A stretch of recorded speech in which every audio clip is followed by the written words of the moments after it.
Good morning, everyone. So I will just wait for people to pop on while I get my stuff situated over here for you guys and adjust the camera. There we go. So I got some books planned for people that I got, some old books, a cute little gift I picked up when I was in Coronado, and I want to share as I'm looking out my window and I see another bird. I'm being stalked by birds lately. And I want to share some like older trippy dreams, because as you guys know, I have a dream journal, and any dreams that like really stand out pretty powerfully I put down in that dream journal. And so yeah, I want to share some of those with you guys because my memory got jogged from some pretty trippy dreams, and I thought that would be great. So yeah, I will just wait for everybody to pop in. Oh, and I want to, going off of Dead Cheeky's been putting out these like videos, her tattoo stories, the meanings behind them, where she got the idea from, and all this stuff. And so I wanted to talk about my one. I used to have 2 tattoos, but now I'm just down to 1, and I'm pretty sure I'm never gonna take that one away. So yeah, so I want to talk about that one, and actually I still have the original drawing from it, since it's something that I drew myself, and then the tattoo artist just made like what are those, the purple carbon copies, I guess, so that there was like a picture of it on my back, and then he could just do his thing. So anywho, okay, I know what I'm missing. My tea. How am I supposed to do a live chat with no tea? I'm gonna be so hoarse. Oh well. Maybe I'll make some tea while we get into the course of our live chat. Okay. Well, I might as well jump into books, while we're waiting for people.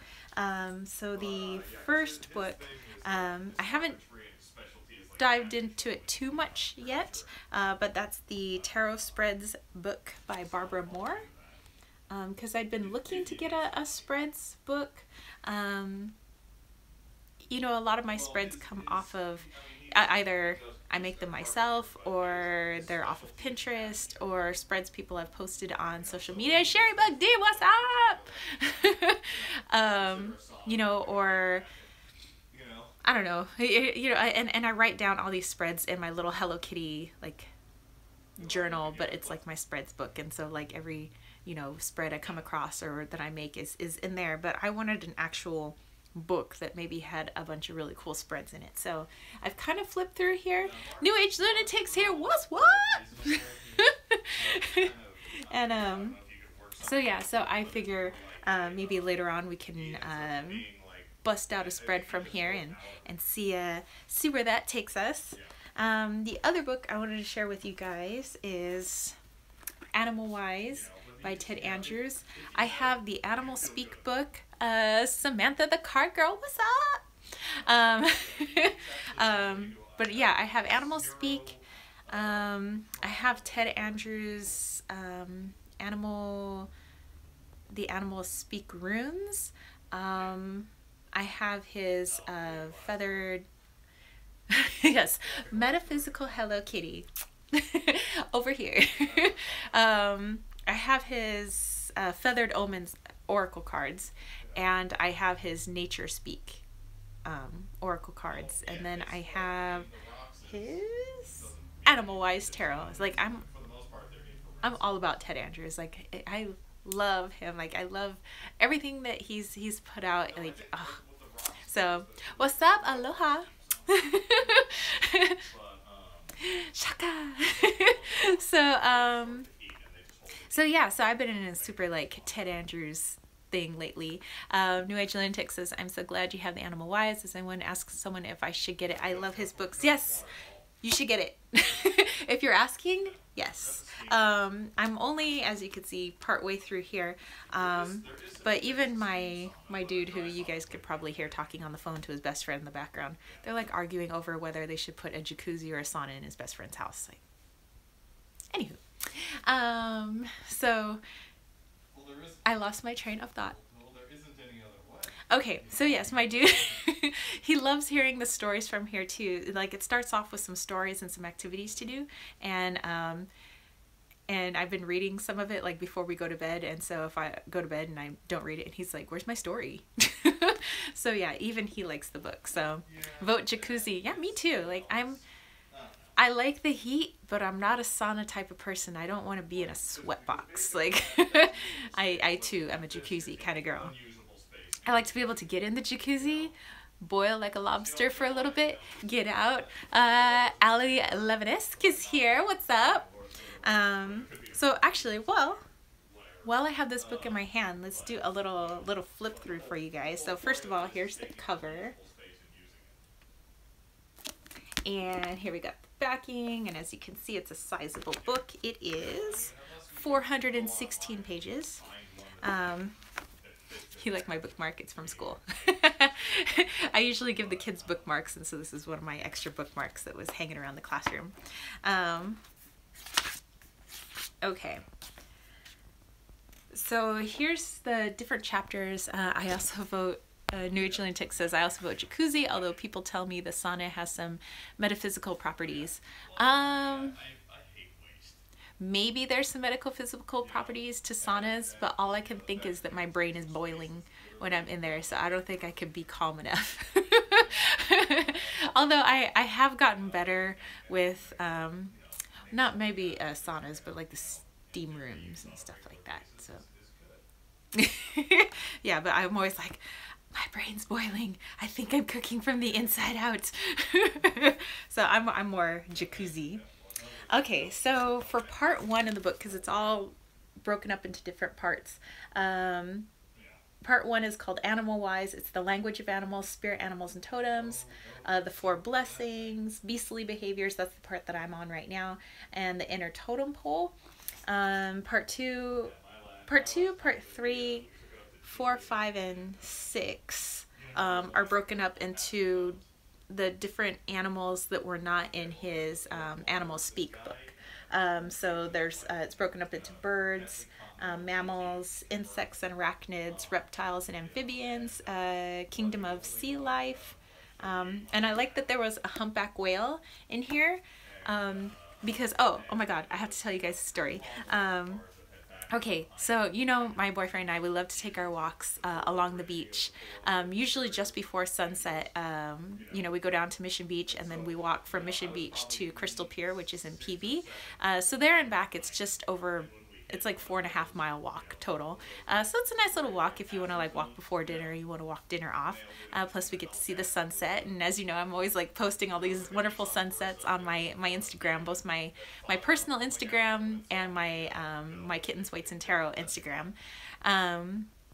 And we were walking along the boardwalk last Sunday, and these crowd of people are like facing the ocean, like they all have their cell phones pointed towards the ocean. We're like, what's going over? Like, what's going on over there? And even the lifeguards have stopped to like pull out their binoculars. You know, they had their little you know, trucks on the sand, and they're just like, and we're like, is somebody out in the water? Like, what's going on? So we decide we're gonna pull over too.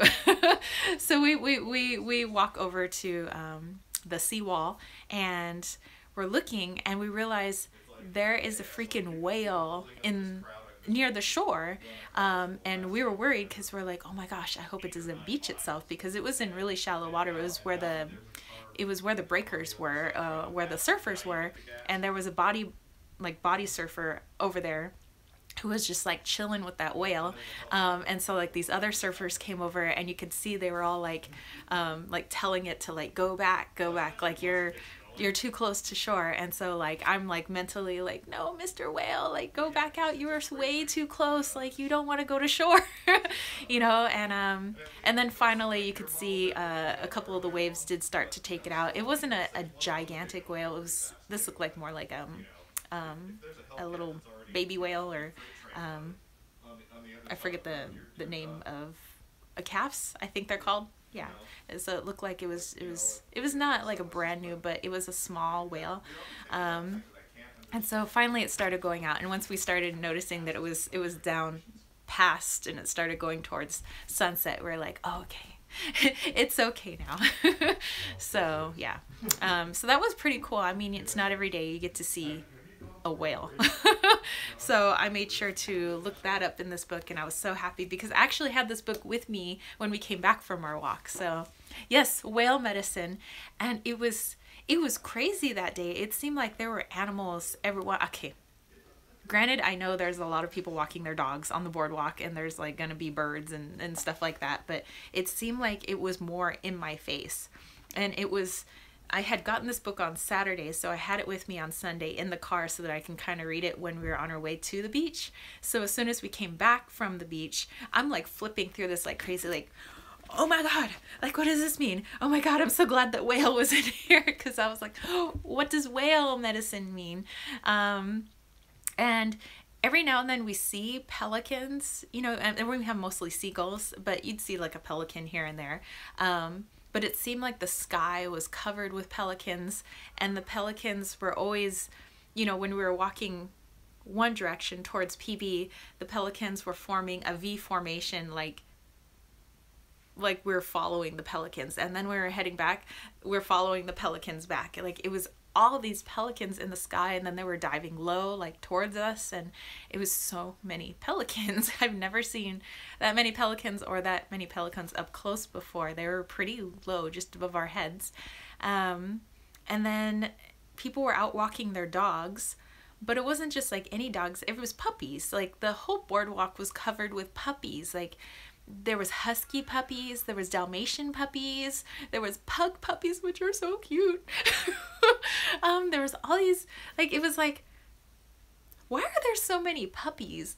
Why are there so many pelicans in the sky? Like, oh my God, we just saw a whale. Like, it was just, it really stood out to me as being strange. So then, you know, and as I read Ted Andrews' stuff, he says, if something is out of the ordinary and it's relating to animals,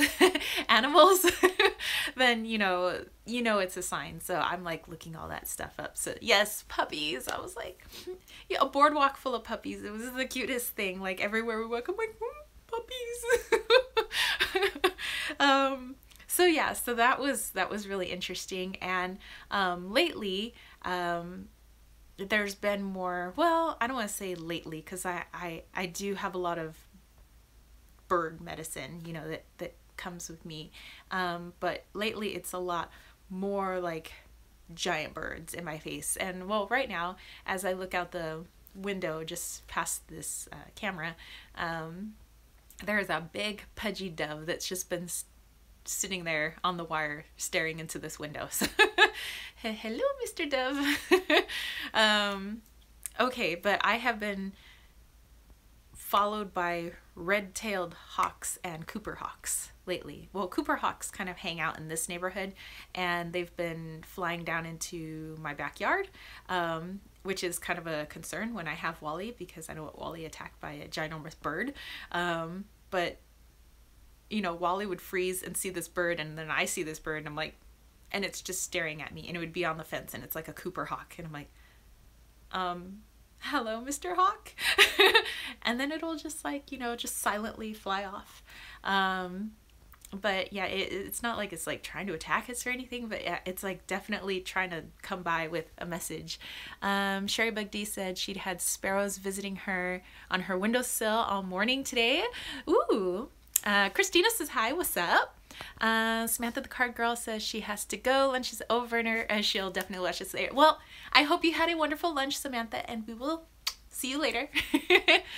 Veronica Jude, hey! She says her internet keeps going in and out for some reason, but she wanted to say hello. So hello, Veronica. Actually, Veronica, I just watched your video last night. You were playing some music and you were like pulling a bunch of different cards. I thought that was actually so cool. I was like doing dishes and I was like jamming to your music. It was pretty cool. Yeah, and at track practice yesterday, the head coach wasn't there, but you know, so I'm kind of like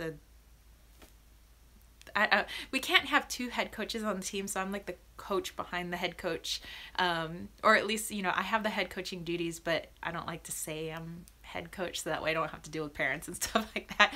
You know, I just kind of help out. So so he was off with his wife because she's pregnant, so they had to go do another sonogram. He's gonna have a baby boy, by the way.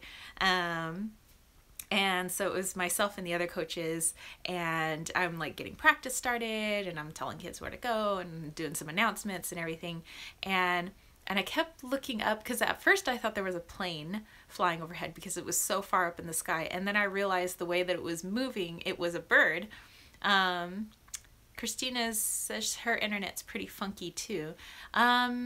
Yesterday we had internet problems in our area. I don't know if that's like a thing going on. You might want to watch the video I'm uploading. Ooh. So then I realized that way up in the sky, like way higher up than normally I see birds, there's a really big red-tailed hawk, and it starts descending and it's descending, and all of a sudden it's like circling above the track, and it's just circling. And then later on I see that there's like these crows, like a group of them that are like dive bombing this, you know, red-tailed hawk, because, you know, if it was one-on-one, the red-tailed hawk, I'm pretty sure, would mess up a crow. But in numbers, crows like will kick its ass. So it's like they're like dive bombing it, and I'm like, no, like leave my hawk alone.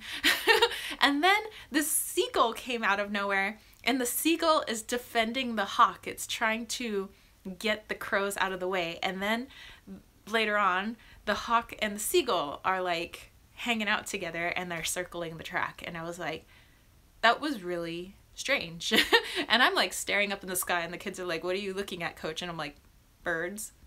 I'm like, get back to work. Coach is staring at birds right now. I'll say this, the dude abides. Hey, my boyfriend is the dude. He abides. Hey, Wally. So yeah, you're wondering what I'm doing. It's Wally. Wally, Tao! Wally, show them your pink tummy. Oh, he's purring. Okay, go kill something. Yeah, you're so sweet. Murdering for his parents. What a good little boy you are. Yeah. So yeah, been hanging out a lot with red-tailed hawks. Pretty cool. And then the Cooper hawks in the backyard. And I have a home full of puma named Wally. So anyway, let me look through here, and oh, speaking of pumas, the past 4 or 5 nights Wally's been in my dreams, which it's kind of strange because he's never really been in my dreams. One of your kitties looks like Wally. Oh, little Siamese.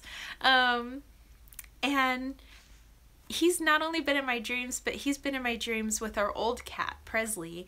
And Presley is the one that used to be in my dreams all the time, even when Presley was alive. Presley was a much bigger, darker version of Wally. Wally's very light colored, where Presley, he had like a darker face mask, and he was a lot darker in his fur coloring, but he was also a Siamese. He was a Seal Point Siamese, where Wally he's an albino Seal Point Siamese mixed with Silver Point.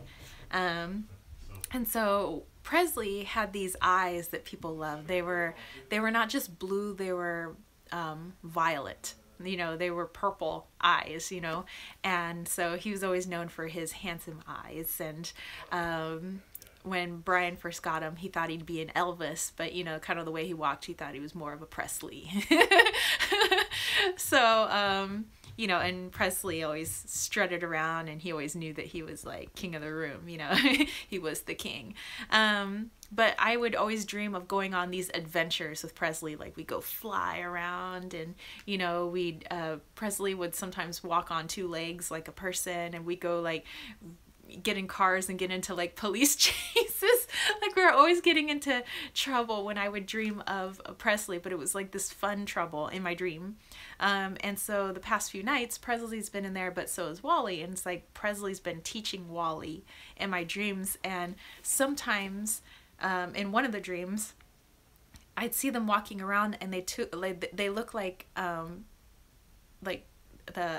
black like jaguars or pumas. They're these giant black cats. Allie says she likes listening to my stories. I have so many crazy stories. And so, but they had, like, Presley on his back had these like battle scars from like getting into tussles with other big cats, I'm guessing. Whereas Wally was a much smaller black puma in my dream, and he just had a couple of scars. But it was like they were going back and forth between being these giant black panthers, black panthers, and going back to being like little teeny Siamese cats. And it was like, I thought it was so interesting. So I decided to look that up in, one of Ted Andrews' books, and that information was really interesting. But I want to share with you guys humpback whale. Let's see. Oh, and by the way, he has a chapter in here for mythical creatures as well, or mystical creatures. Let's see, I might just have to go to the appendix for humpback whale 201. Oh, baby beluga. Okay. Okay. So here we go. Whale. Sean Brennan is here. What's up? What's up? I'm just doing a little reading from Animal Wise, talking about the humpback whale, since that is what I saw at the beach last week. The keynote is Song of New Birth. Most whales are divided into two categories, toothed and baleen. Toothed whales have sharp teeth, which they can catch and eat fish and other marine mammals. Baleen whales do not have teeth. Their mouths are lined with bony plates of hard keratin. They strain seawater through these plates, feeding on plankton or the sea life within it. The humpback whale is a baleen. So then it goes on to a little bit more about its breeding and more of the scientific part of that. And then at the bottom, it gives you more of a spiritual meaning. So when the humpback whale appears as a totem or messenger, we should examine the use or lack of use of our creativity. Are we using our vocal powers constructively? Are we being unmindful of what we say and how we say it? Are we hearing what is said beneath the words of others? Are we acting upon our inspirations? Are we ready to sing forth the new birth in our life? A new birth is coming to your life. Hey! You can create through song and sound. Although initial endeavors may be difficult, greater strength will soon follow. And so, as you guys know, Christina ordered The Life You Were Born to Live. Oh my God, you're gonna love that book so much. I've been going back and forth and doing so much journaling with that book. My outlook has definitely changed since reading the Life You Were Meant to Live by Dan Millman. I'd so recommend. And I'm so glad, Christina, that you're getting it. You are gonna love it. But yeah, Ted Andrews too, like, also just awesome, life-changing. I've been as much as I'm like an English teacher and I'm all like book nerdy and everything, I haven't been able to read much like in the past few years because I've been so busy with everything. But this year it's been like my nose is just in books. Like, I don't care. Like, I'm just reading, trying to read whenever I have any free time at school. I'm reading. But anyway, the message from Whale is so freaking awesome, because you guys know that I'm going to be going full-time with Kittens, Weights, and Tarot fairly shortly here.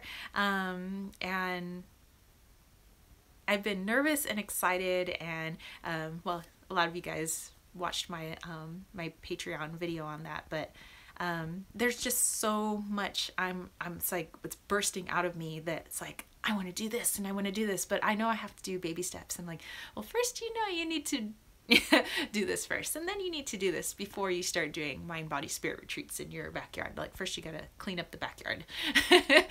First you gotta do this and that. Valcoria is here. What's up? Sorry, New Age Lunatic said, I'm in love with this book. I'll order it. I just been reading the Omens and Signs of Nature book that he has. That is a book that I want to get. the Omens and Signs of Nature. I wasn't sure about it, but if you recommend it, then I mean, it's Ted Andrews, so I mean, I'm probably gonna love it anyway. But that was my next book that I wanted to get of his. There's another Ted Andrews book. It's like Understanding Your Past Lives or something about it's one of his past lives book, and I thought it sounded like an interesting read. There's also a couple other Dan Millman books that I want to get too. Like, I'm just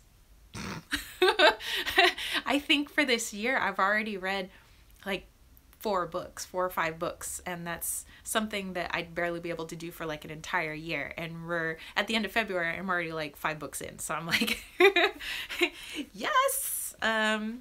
Okay, let's see what else. Oh, sometimes when we go on our beach walks, we go to Coronado, instead, and that's also like a 4-mile walk if we do like the whole Coronado thing, and then we walk through the Dell, and then we walk back to the car.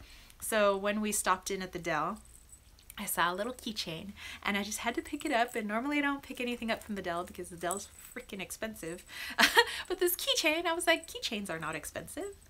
I got this little mermaid keychain. It's so cute.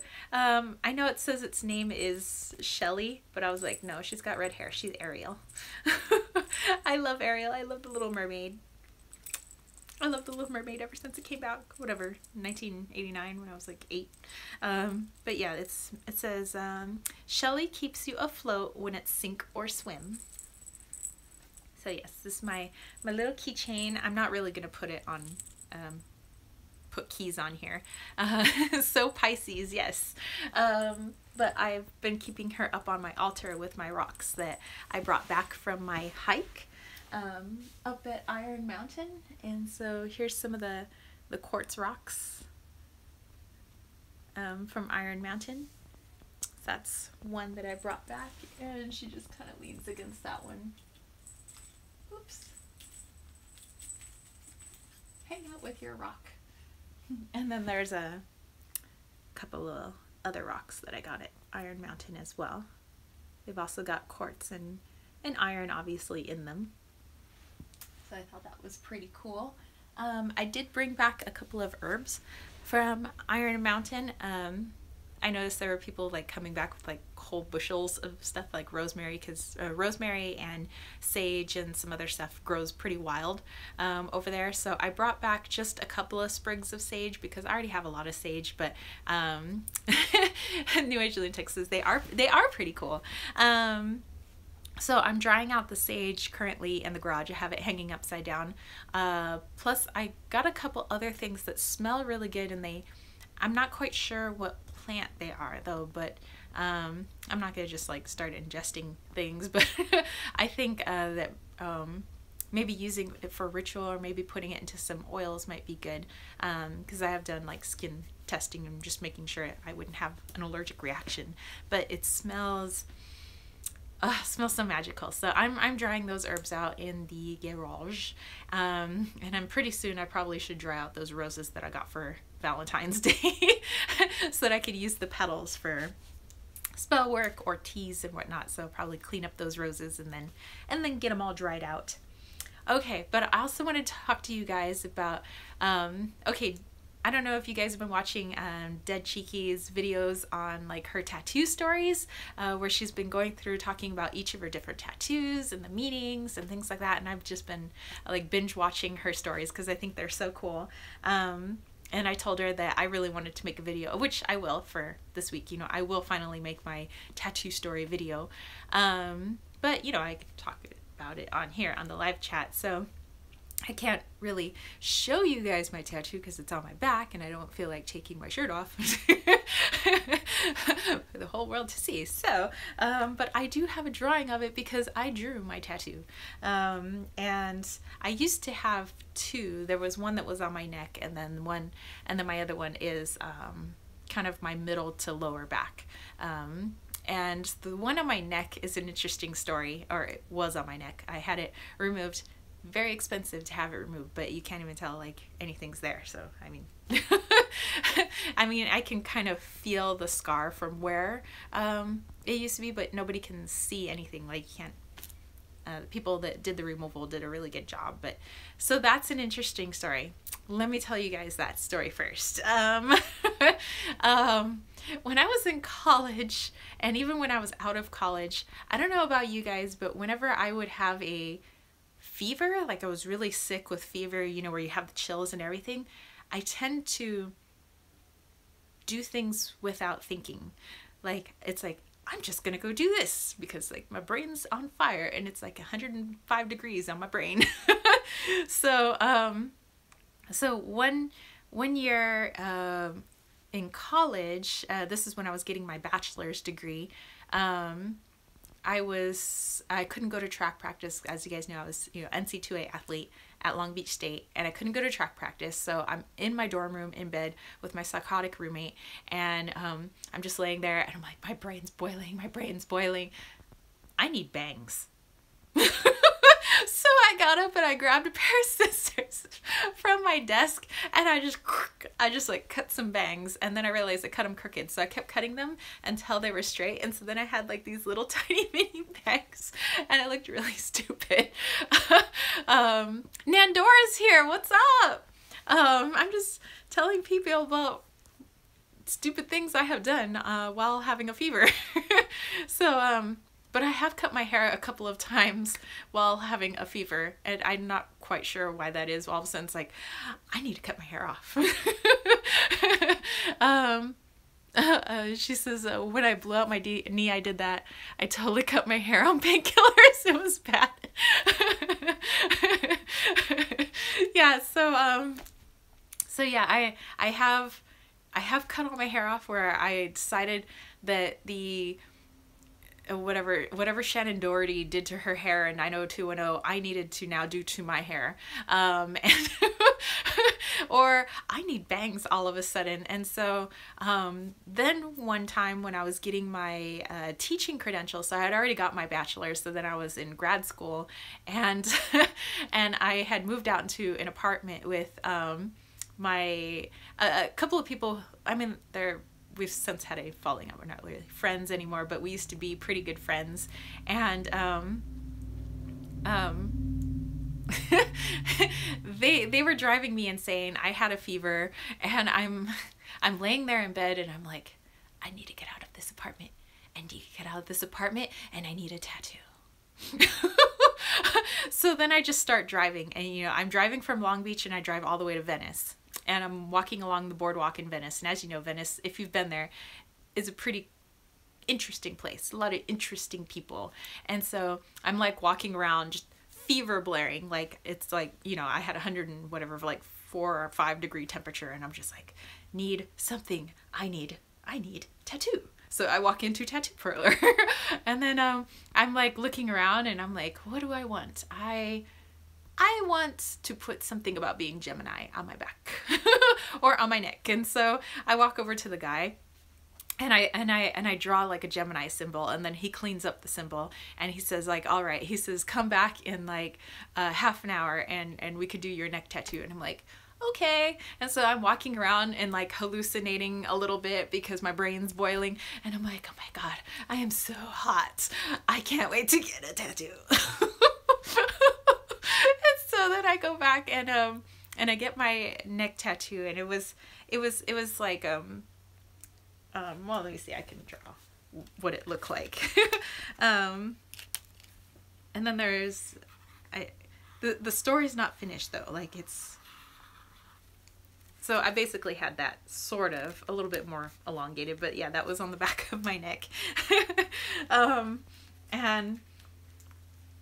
And so then I get that, and I'm heading back towards the car, and I get home. That's right. I get home, and I show, because I had a female roommate and a guy roommate, and so I tell Chris, I was like, I got a tattoo on my neck. And he was like, oh my God, that's so cool. He says, I want to go get my tongue pierced. Do you want to go get something pierced? And I'm like, sure.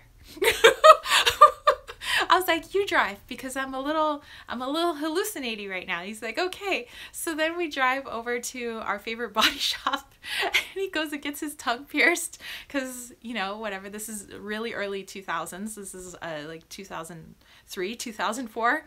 And then I get my nose pierced because I already have my belly button pierced, and then he decides he wants to get his belly button pierced. So he gets his tongue and his belly button pierced because he thinks that'll impress all the dudes or whatever. And then I get my nose pierced, and so I have this ring, and I still have a little bit of a scar where it used to be before I took it out. And so on that same day, I got a nose ring and I got a tattoo on the back of my neck. But then 2 days later, so Sean says this is like a movie, dude, that's my whole life. So then I'm in the shower and I'm trying to be very gentle. I'm doing the instructions they told me about how to take care of a tattoo. They give you this like yellow lotion soap stuff to use on it, where you gently just use your fingers to clean it instead of a scrubby, because your skin's really sensitive. So I'm like, okay, I'm trying to be really gentle. And I was like, well, this is strange. It feels funny. And I start pulling, and the ink is pulling out of my neck. Like, it's like rubbery, and I pulled half my tattoo out. I don't know if that's possible or that's happened to other people. And I was like this black stuff started, like string, like is pulling out and it's not hurting. and then I look in the mirror and realize my tattoo is almost gone because I pulled it out. And I'm like, it is really weird. I don't even know if that's like my body rejected the ink. So then the following week, I decide I need to put the tattoo back on because now I'm determined. I'm like, my body just rejected this tattoo. I better make sure that it's on. So I go to this place. Oh gosh, what was it called? It was in Orange County. The tattoo house. You went back for me. Yes, I went back for more. And so I go to the tattoo house where these really nice guys and people that I've known who've gotten tattoos. Like they go to this place, not the tattoo house, the ink house. There we go. It's the ink house. And I show the guys the back of my neck, and they were kind of feeling along my neck and everything, and they told me, they said, well, they said, if you're gonna get a tattoo, you probably don't want to do it in Venice, probably not the best idea. And by then, this time I've come down from my fever, but now I have this determination in my mind to, it's like, well, I wanted a tattoo, fever or not. And yes, my brain was on fire, but now I feel like, how dare my body reject this tattoo? I will put a tattoo on it.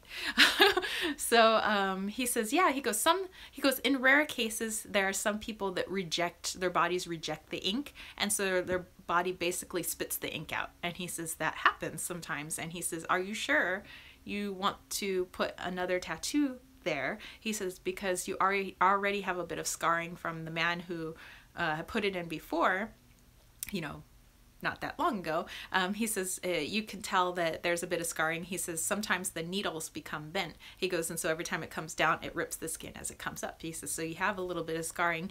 He says, so he goes, and it looks like he used green ink. We would use black ink. He says, like it was like a bluish green. He said, so we'll use black ink. And he says, and he goes, I'll try to avoid some of the scarring area. He says, but make sure that you really want this, because it seems like your body doesn't want this. And I was like, no, I do. So I got that on. But then ironically, I pay a lot of money to have it removed later on, like after I started teaching. And I would notice that when my students doodle on their papers, they were doodling my tattoo on their papers because, unless I wore a collared shirt, you could see it. And so I was trying to have, like, as a teacher, really clean image. I had to, like, really unpunk rock myself, to start teaching. So I had to take, the blonde streak out of my hair. I took out my nose ring. I got my tattoo removed. I had to really unpunk rock myself. And so, yeah, so I had that one removed. But yeah, that came from a fever. That was from a fever. Nose ring was fever. Cutting my hair off a few times, a few different fevers. So yeah, I'm much better now. My boyfriend knows, well, because my boyfriend and I, we went to college together, and you know, we were you know, friends since, like, I met him back in 2000, and then we were friends for 6 years before we started dating. So he knows my MO. So he makes sure that if I have a fever, he stays around. He's like, we're not getting tattoos right now. We're not cutting our hair off. We're not getting anything pierced. We're not doing anything drastic. You are just going to lay in bed and we're going to ride out this fever. Sean says, I'm gonna write a book on this called Dude, Where's My Tattoo? Seriously. But then my tattoo that I kept and I didn't remove, the one that's on my back, that one I did not have a fever when I got that one. That one I had actually been working on. It was like for 2 years I sat on that image that I drew, and you know, and making sure I knew exactly where I wanted to place it. So that one has a lot of meaning for me. There is no fever story behind that one. But the image I drew, and I keep it in my Treasures of Tutankhamun book. This was my very first like book about Egypt anything. And this was actually my Nana's book, which is my dad's mother. And they're all into Egypt. And my last name translated means Egypt, you know. So I have a very unique last name, and the kids are always like, is your name Egypt? Yes.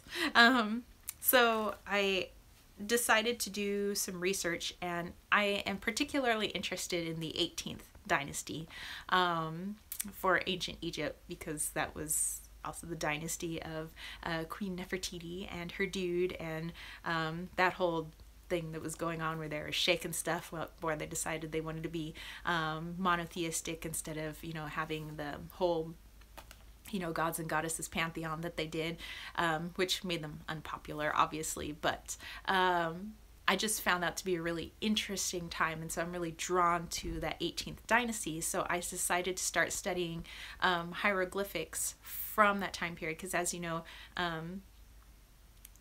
kind of the how hieroglyphics were made or how they were done started changing, you know, throughout later on in history, getting closer to Greek and Roman era. You have the same book, and how she obtained it has a story. Oh my gosh, I would love to hear your story. And so I decided that I wanted to get my last name, which is Egypt, on my back, using the hieroglyphics of the time period that I'm drawn to, adding in, you know, a couple of things. So a New Age Lunatic says she wants a few Egyptian tattoos, Eye of Horus, and a few others. Oh yes, I love the Eye of Horus. So I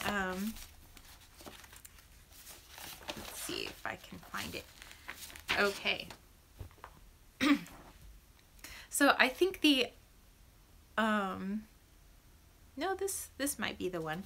Okay, so I had the guy photocopy this, make it a little bit bigger, but this is basically what went onto my back. And I wanted an Ankh, and I wanted the Wajat, the Eye of Ra or Horus, but then I opted not to, and I decided to just have the cartouche that was my name, and knowing that it's done phonetically, so the letter E was not really there, but so I went phonetically, how does my name sound, because certain letters aren't really in their like alphabet. It's a phonetic alphabet.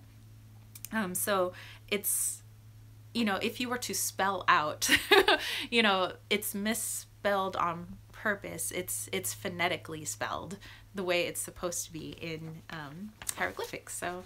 So yeah, so we have the you know, all little different symbols, and then down at the bottom I put the symbol for female, because that's me. So that was my addition. But sometimes they would do that in like on cartouches, they would put, you know, like a pharaoh or queen or king or animal or whatever it was, you know, down at the bottom. So I had, you know, this woman. So this basically is what's on my mid to lower back. So it's along my spine. And yeah, I'm pretty proud of it. I love it every time I see it in the mirror. It, you know, I love it, and you know, it's been with me since 2005. Yeah, 2005 is when I got it done. So yeah, I I am not removing that one. That one took a lot of study and prep for, so I really like that one. And the guy just kind of had to do the photocopy and then like a carbon copy, so it would leave like a purple outline of where he needed to tattoo on my back. But yeah, I had all these printouts that I added to this book of like just stuff, you know, just everything. And I have like a whole Egyptian library up there. But yeah, my my last name is literally Egypt. Well, I mean, translated into Egypt.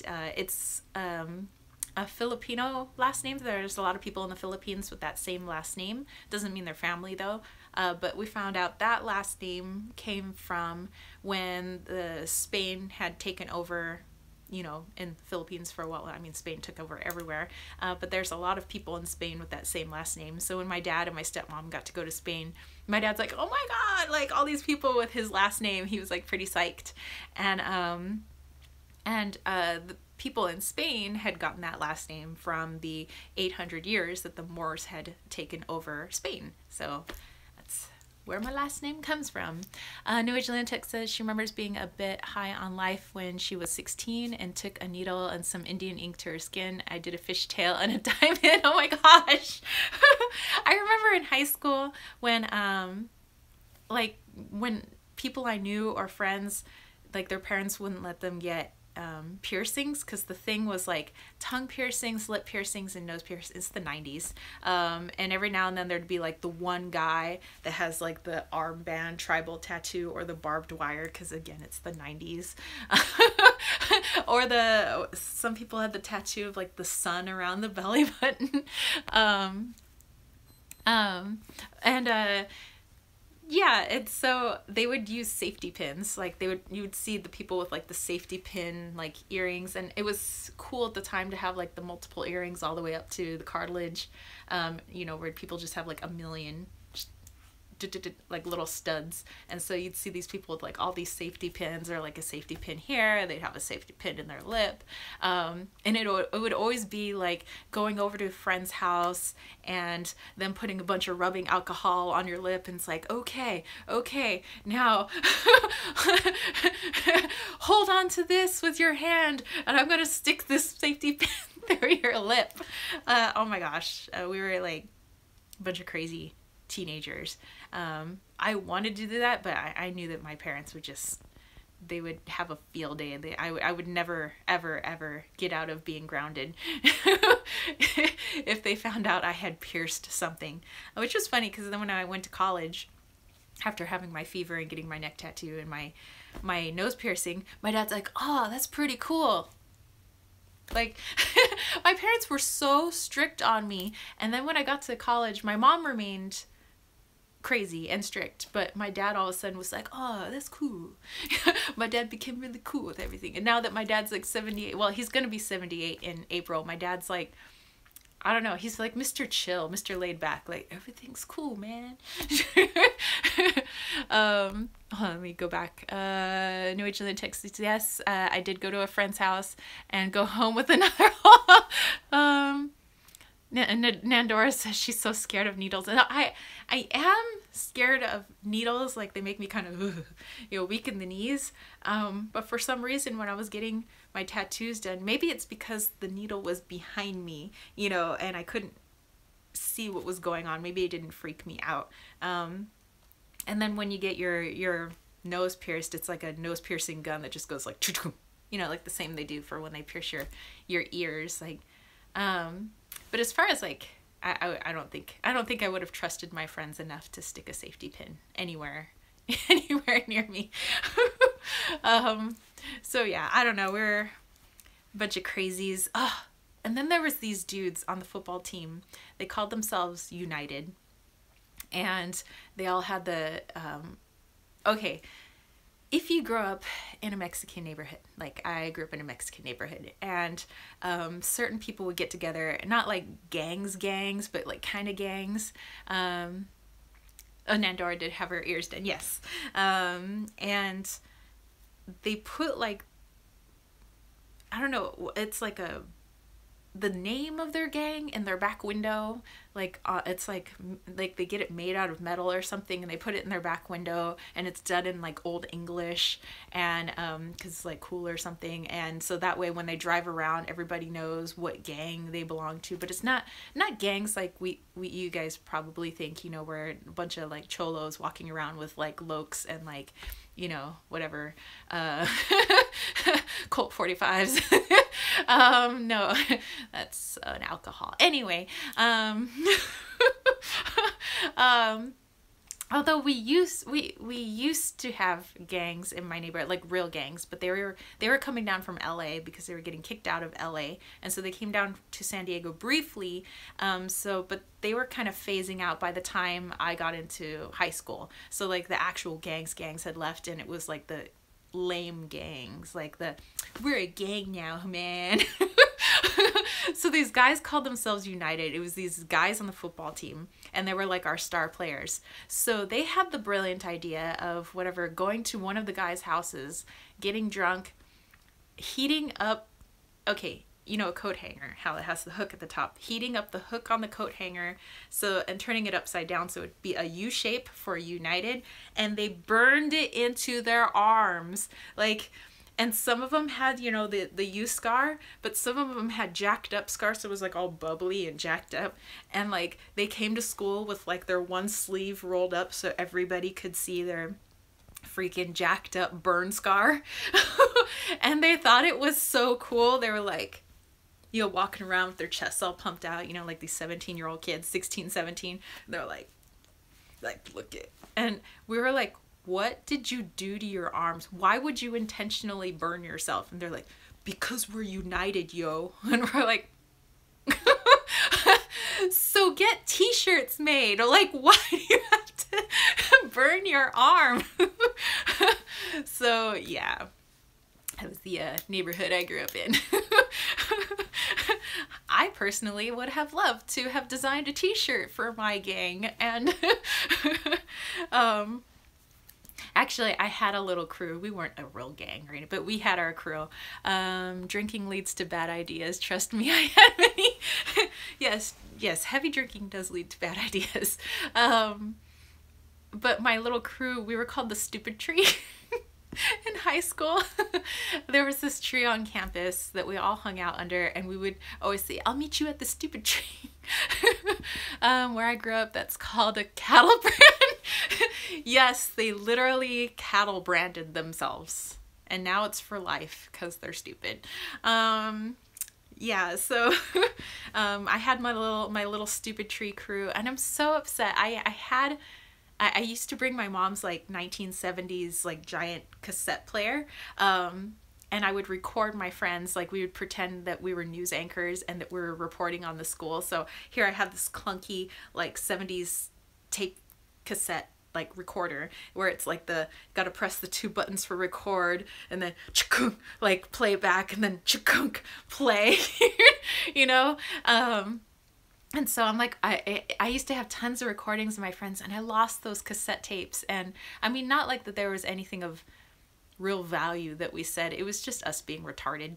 But we're like, we walked over and we're walking around the school, like we're describing our surroundings. Oh, right now we're watching this guy and this girl, they're like making out. So we're going to walk along now, and we're going to keep moving on. And over here is the 800 building. If you're up to no good at lunchtime, this is where you hang out. And over here is the chemistry room. You know, and we're just like going around campus. It was me and my best friend Nancy. And this just in a football team making cattle. Yes, the football team became our cattles. Yeah, so I mean, we used to have a lot of fun in high school. And would I ever go back to high school? No. No. I teach high school. I'm like already back sort of at high school. I'm like, I don't need to go back to high school. I mean, it was fun. We all made our dumb mistakes and all of that. I think I had a lot more fun in college with all the interesting people that I hung out with there. And I think if I could go back to college, like go back in time, but not have to take my classes and just be with my friends back in time, I would do that, because there were so many crazy things that we got into. I mean, I probably, I don't know how many times I probably should have been murdered like while I was there, because I would go to some sketchy areas in LA that you probably shouldn't go to alone or by yourself. You know, alone by yourself, that is the exact same thing. But, you know, we would get into these situations where literally it was really dangerous. And I think I was just like Mr. Magoo, where I'm like, doo, doo, doo, doo. You know, and I think my ignorance kind of just got me through a lot of things. Sean says he didn't like high school that much. Jesse is here. What's up? Yeah, so, yeah, I was just talking about, like, like high school was fun, but I'd never in a million years go back to high school. College was a lot more fun. I would go back in time to be with my same friends, but not take the classes. You know, like if we didn't have to take our classes, we got to just like hang out and be friends. I think my favorite dorm that I stayed in was the international dorm. Sherry Bug says she was too serious in college, biology major, and track 2 of the 3 quarters, never even went to a Greek party. I didn't like party really when I was in college. Jess says she's just listening up and some scrap and scrums of weed grinder. It was going on adventures with people. It wasn't really like raging parties or anything, because yes, you know, I was a track athlete too, you know, plus I held 3 jobs while I was in college, trying to pay for everything along with my financial aid, along with my dad, you know, pulling double shifts to help me through college as well. Like, I was a busy person, but I still found time to, like, go on an adventure. That's what they were. They were adventures. They were these crazy, wacky adventures. And iHouse is where I made the majority of my friends. iHouse was the international house, and it's where an American was paired with a foreigner, and that's where I stayed the rest of my years. The first year of school, I stayed in Cerritos, and Cerritos is the oldest dorms on campus. They're the brick dorms, the dorms that are originally from 1949 when the school was built, because that's why we're called the 49ers. And those dorms are haunted, by the way, and it was no like secret that those dorms and part of the campus was built on Indian burial grounds. Like we would often have tribes come over to do blessings at our school, and there was a lot of like Native American type stuff that was over in a field that was across the street from those dorms but still on campus. And so so I'm like, why would you build a school on Indian burial ground? So yeah, people would complain about the ghosts they would see of like Native Americans walking around their dorms, and it was definitely pretty sketchy in those dorms. Sean says, true, I was too busy in college making money and my nerd clubs I was in. Yeah, so I think I went to, okay, so I did join a sorority when I was in college, not because I actually wanted to. My mother told me to, because my mother had this thing in her head of like, I think she watched too much Animal House, and she was like, oh, well, when you go to school, you do this and you do this, and this is what you do in college. And granted, my parents never went to college, so this is like my mother watching too many movies and deciding this is what you do when you're in college. So my mom told me that, you know, I had to join a sorority. Like, she was yelling at me that I needed to join a sorority, so I was like, okay. So I joined a sorority and decided, like, I don't have time for all these activities that, you know, I have stuff to do. Like, I have, you know, I was an English education major. Like, I have things to do. I have track practice to go to. I don't have time for all of this. Sherry Bugs, she would have at least rushed if she could do it again. I have a couple of friends that remained my lifelong friends from that sorority. I'm not knocking the sorority at all. I mean, they were a bunch of really nice girls. It's just, it was like I didn't have time for all of that stuff. And it also cost a lot of money, and I was struggling as it was, like just trying to pay for school, that I couldn't really afford the sorority. And there were many times where I remember having to sign my paycheck over to them because like I was having trouble making ends meet. And then like you couldn't get out unless you died or got married. So I got out of the sorority. I'll let you guys figure out what I did. Or may have faked. I have so many stories. So I ended up getting out.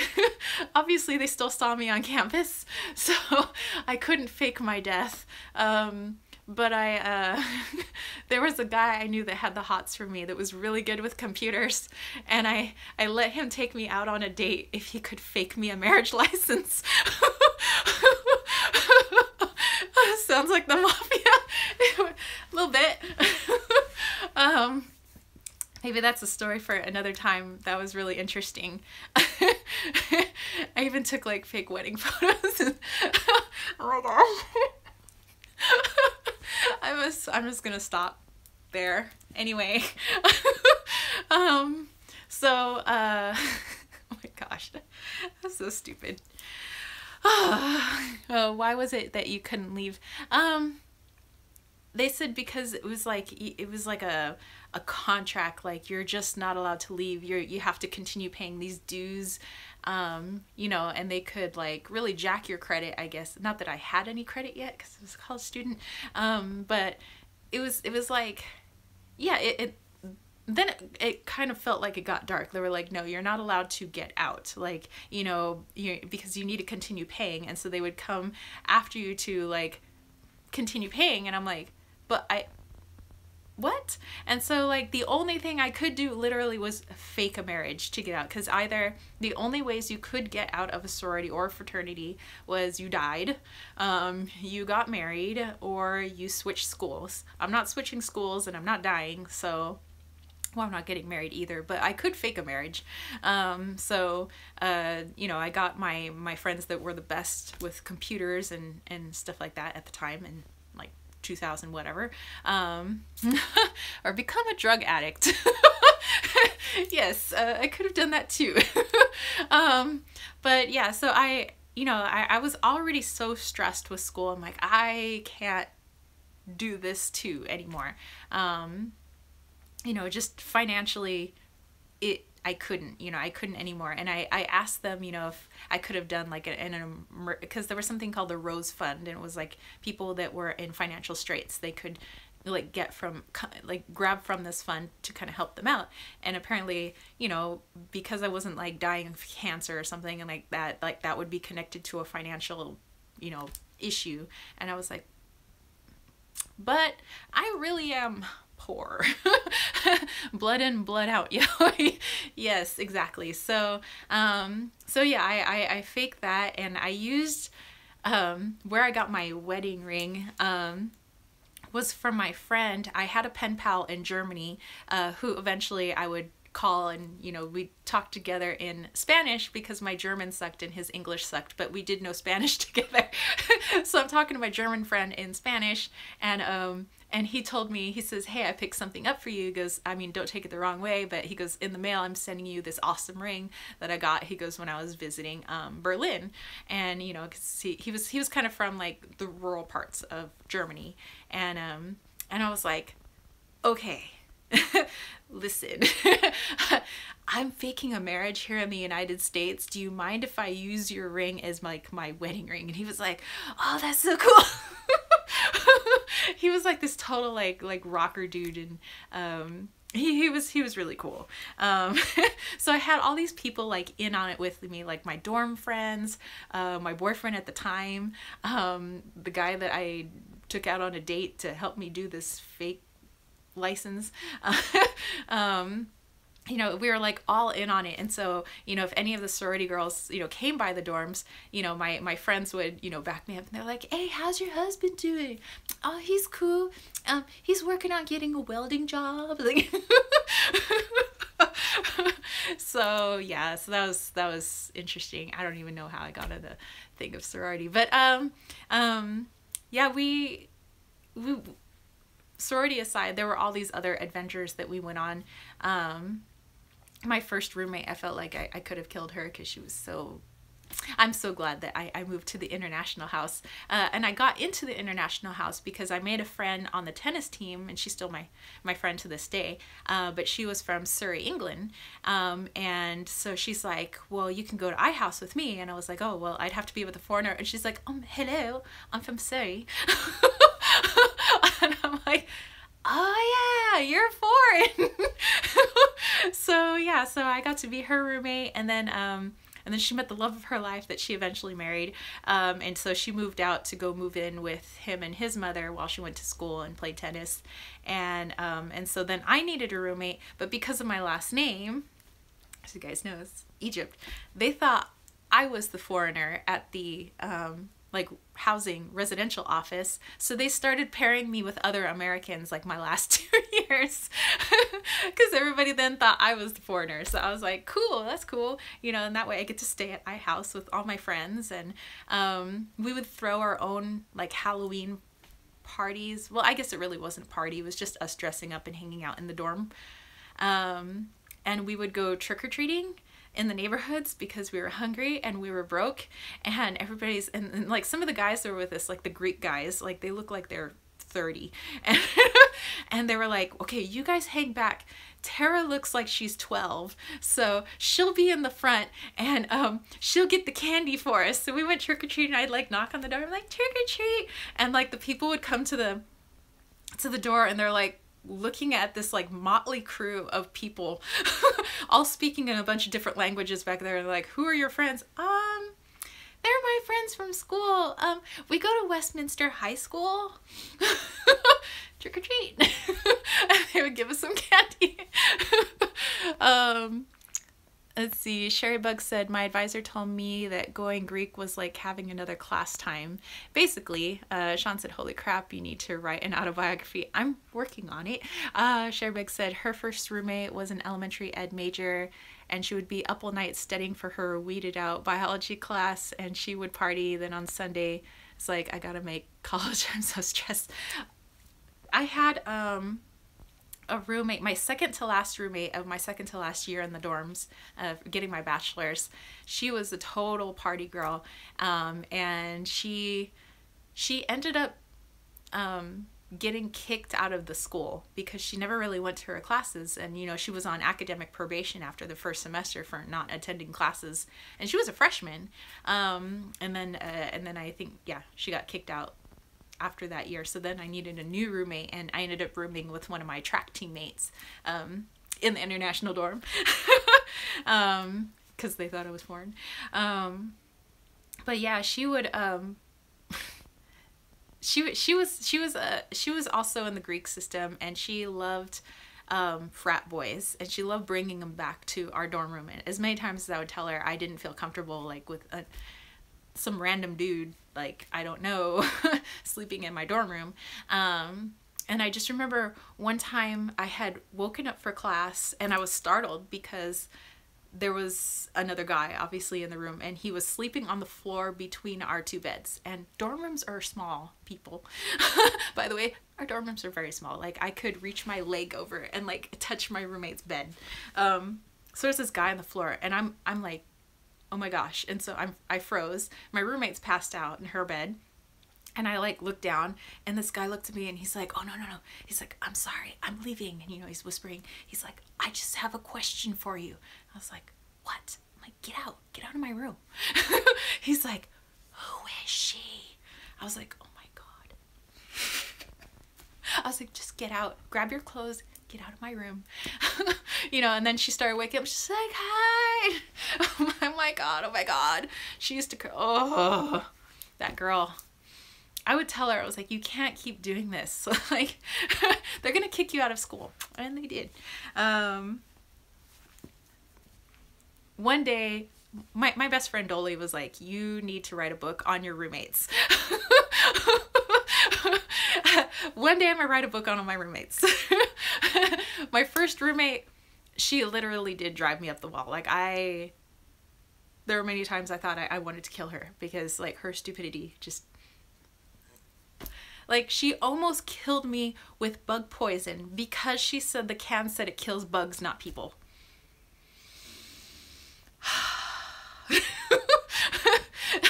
There was, yeah, maybe I'll tell you guys this story and then we'll go back to like other stuff we were doing. Oh my gosh, yes, the time. Sherry Bug said she had a roommate that would lay on her bed, curled in the fetal position, frantically brushing her hair. Oh, that's very special. Yeah, but so Crazy Michelle, like I can see these people's names because I know they don't, nobody watches my channel that's from that time. And we had this spider problem. Like we were on the first floor in Cerritos dorms, and it would be really hot in there because there's no AC, you know, it's the older dorms, so it's like these little hot boxes, you know, of just heat, and Long Beach gets really hot, especially in the summertime. And so we would open our window, but there was a bush right outside our window, and so spiders would get in our room. It's like these little clear spiders, and our beds were up against the window. Well, more specifically my bed, because my bed is right where the window opens, so I get spiders all over my pillow and spiders like everywhere. And I hate spiders, and freaking Long Beach had these mutant spiders and these gigantic spiders that would make webs that would go across the doors, so when you'd exit to go to your first class in the morning, it was like ah. So anyway, there was a big spider problem there. And and so I'd like shake the spiders out of my pillow, and I'm like, oh my God, I can't live like this. And so I had gotten sick, and I thought that I was coming down with like food poisoning or something from what I was eating in the dining hall. And so I stopped eating at the dining hall, and I started just eating things that my parents had bought me, like box of Cheerios and box of Kicks, and you know, and so I'm eating the cereal and like the food that my parents had bought me that I keep up in my closet. And so I'm eating that, and I just feel like I'm getting more sick and more sick. I'm getting like pasty, you know, and I'm like clammy skin. There was a point where my hair started falling out, and I was like too scared to go to the doctor. I mean, like I had insurance, I could have gone to the doctor, but I just wanted to just get better. I was like, I just want to get better, and you know, and like more of my hair is like falling out, and I start getting like twitches, and I would become like violently ill every time I came into the bedroom or our dorm room. You know, I'd start throwing up, and so it was, you know, it was a mess. I was this nasty mess. And I thought something at school was making me sick. And there was one weekend, my roommate had gone off to see her family that lived nearby. She was, you know, from LA. And she came back after the weekend, and she was like, hey, how are you feeling? And I was like, oh, I still feel like crap. And she says, hey, have you noticed we don't have any more spiders in the room? And I was like, yeah, that's really cool. Yeah, I mean, you know, that's kind of nice. You know, I don't have to deal with spiders because I've been like so sick. You know, I'm like really, really weak and sick. And she was like, yeah. So like what I've been doing, she would talk like a total valley girl. She's like, so like what I've been doing was like, you know, when I leave for the weekend to go home with my family, I set off a bug bomb in the room because like I figured, you know, you're like, you know, sometimes like not in the room. And so like, I really try to kill the spiders. And like, I took a Raid can and I sprayed it all over your pillow because I know you don't like spiders on your pillow. So I wanted to get the spiders out of your bed and your pillow. And she's like, and then I like, I didn't want them getting in your food. So I've been spraying down your food too. She goes, and I hope that the spiders haven't been getting in there. And like my eyes twitching. I'm like, you poison me? I was like, you've been poisoning me. That's why my hair is falling out, is because you're poisoning me? She's like, I'm not poisoning you. And she like grabbed the can and she was like, it says it kills bugs, not people. Duh. And I was like if I wasn't sick, you'd be dead right now. Like, oh my God, and so I called my mom up and I was like, could you come get me? I need to go home for the weekend. I need to go home for a couple of days. I'll just make up those classes. I can't, I'm gonna kill my roommate. My roommate's poisoning me. I need to go home. So yeah, so I actually, you know, and then I did go to the doctors, and the doctor said I had a little bit of nerve damage because I was like twitching like a bug, a dying bug. So for like a few years I had nerve damage because of my freaking stupid roommate who thought that raiding my pillow and raiding my food was helping me. So yeah, one day I'm gonna write a book on all my roommates. I'll have to put it in the fiction section because it is so weird and is so out there. I don't think anybody would believe it. She's going to come back as a spider. Just karma coming round.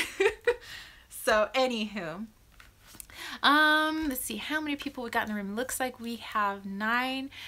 Crystal Lotus says, OMG, that is horrible. Where I live, people drown everything in Roundup. Ugh. Ugh. But since I wanted to kind of leave you guys all with a reading, I figured I would do that since I think we've come to it getting just about time for lunch, and my boyfriend didn't have to work today, so we're gonna go off and go do something. But I wanted to pull a card for everybody, so like a general reading. So if you would like a reading, just let me know in the comments. You know, I will do a general reading for everybody. Oh, he's still on the phone down there. New Age Lunatic, I don't know if you're still in the room, but if you are, if you could please keep track of the order of people that ask so that I don't leave anybody out and I don't skip people's and and all of that. So in the meantime, we will do Crystal Lotus first, and then I think, all right, so New Age Lunatic, she got me. Thank you, thank you, thank you. You are much appreciated, by the way. Okay, so Crystal Lotus is first, and we'll just do like a general. I usually try to tell people an image that I get, if I get an image before I pull your card.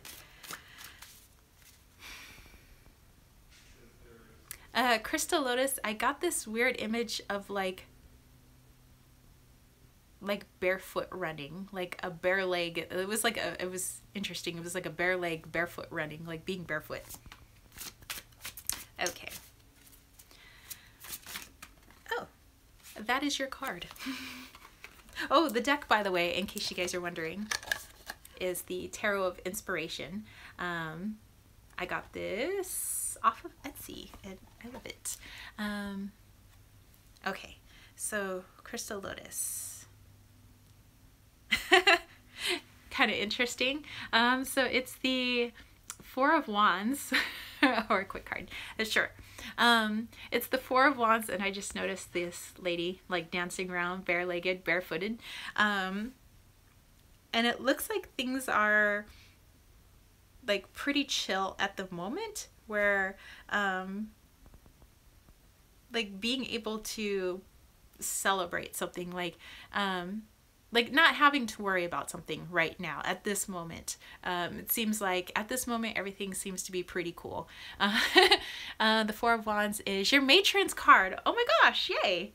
So yeah, I just see a lot of this like barefoot dancing, just being like really like feet in the dirt, like good times. Just I don't have to worry about anything right now, and it feels good, and you're just gonna be like in the present moment. Like right now I feel good, and that's all that matters. So yeah, that's what I get for you. Four of Wands. I want a Four of Wands. Like heck yeah. You're gonna have an awesome weekend. Okay, New Age Lunatic, who is next? You are very welcome.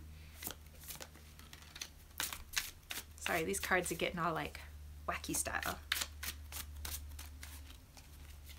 These are a little bit bigger too. They're Sherry Bug is next. Excellent. These are a little bit bigger than tarot size. Sometimes they really come flying out. All right, so Sherry Bug D. Let's see. I rhymed. Sherry Bug. Let's see. See if I'm trying to come up with a symbol for you.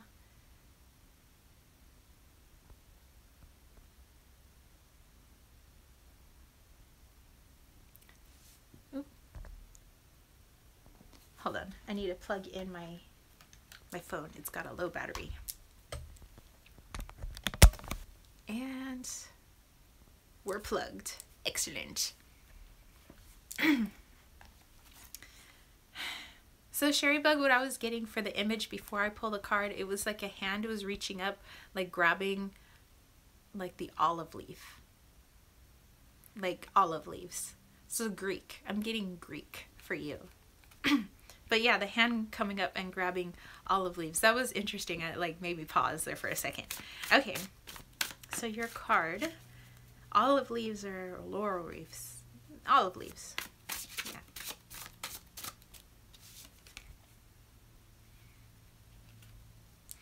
Okay. Don't get freaked out. It's the 10 of Swords. And that's so weird. All of a sudden it's like I can't talk. So I think something has to do with that. Like almost being silenced from something, but whatever that is coming to an end, which is why I think I see reaching for like the olive branch or some sort of peace, resolution that's coming with it. Bella Lacron is here. What's up? But yeah, it seems like whatever this thing that's been going on, and I feel it right here in my throat chakra. This is making it hard to talk. That is coming to an end, and I do see a peaceful resolution. What deck is this? This is the Tarot of Inspiration. Sorry, just making sure that my phone's still charging. Excellent.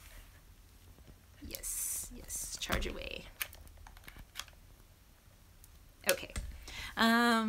So yeah, so whatever has been going on that has been less than awesome, seems like there will be a peaceful resolution coming soon. But for whatever reason, I feel that right in the throat chakra area. And so that was for Sherry Bug.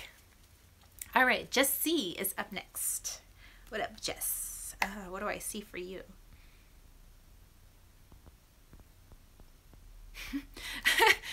Okay, Jess, this might be weird, but well, I am weird.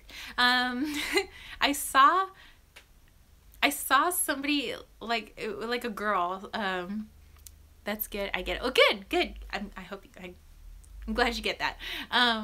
But Jess, I see like a girl or somebody striking a hammer against a nail and hitting their thumb instead, and I hear this really loud, like, fuck. I don't know why that would be coming up, but that's the image I get for you.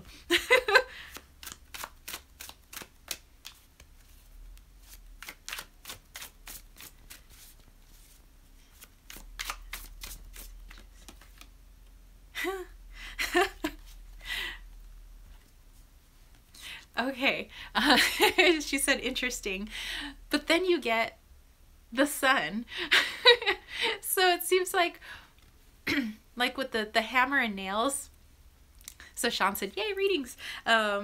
Like you're building something, and yes, there might be things that don't go as planned along the way.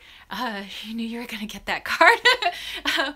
But it's all for going towards something really awesome. There is something really great that you're working towards, and everything's gonna work out fine, maybe not in the way that you planned, but it seems like right now you're in the stage of just working on it. And so there are some things that maybe make you yell obscene words to the universe, but it's just the universe has a plan, and it'll get you where you need to go, but maybe not in the way that you think that you need to go there, if that makes sense. So yes, Jess, that is what I get for you, and hopefully that resonates.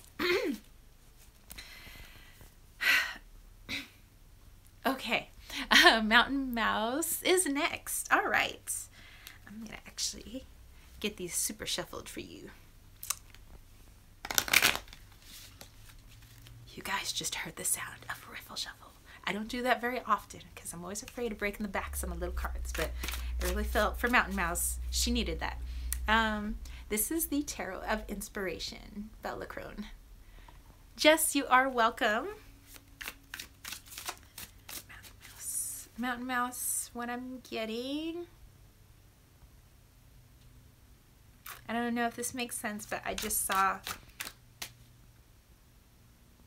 a black mamba snake. That's interesting. Very specifically, a black mamba.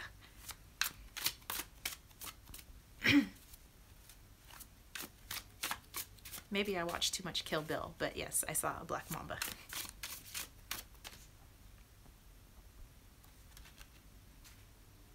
Aha! Well, then that makes sense. Okay, so I pulled, got the name hen, wondering if it's newly out. No, this one has been out for a while. It's on Etsy. I think I got this a couple of years ago. But hold on. But Mountain Mouse, I'm getting the strength card for you, which is très cool. And the whole Black Mamba thing, I don't see it as like scary, like, you know, normally sometimes like if we're doing Lenormand, like we think of snake as like some sort of deception or something like that. Yeah, oh yeah, I think I did a review of this. I'm not sure, but definitely Bella, check that out. But I see you as the Black Mamba. I think that's why I brought up Kill Bill, because in the movie Kill Bill, like they all have different like snake names, but they're badass. And then I see like this strength card. It seems like there's something coming up for you where you get to show your badassery. You get to show, and I'm not saying this is going to be maybe a fun event, but it's an event that's coming up, or maybe has already come up, where you get to really show people how strong you are on the inside. It doesn't really mean like physical strength, but like you're one not to be messed with. Like, don't step on me, don't, you know, push me around. And maybe this may not feel good to you, you know, whatever situation it may be, but in the end, you're gonna feel really good about yourself because you're like, damn, I kicked ass. Damn, I was strong. Of course, I'm gonna try to get to everybody. So Mountain Mouse, I hope that makes sense. I really feel this time of like you like really stepping into some sort of power where you get to prove to yourself and to other people that you're not a pushover. You're not somebody to just be, you know, cast aside. Like you're a pretty strong person. Oh, thank you, Allie. So yeah, Mountain Mouse, let me know if that resonated, because I like that. I like the energy of that. It made me start sweating, actually. New Age Lunatic. All right. Okay, New Age Lunatic. Let's see.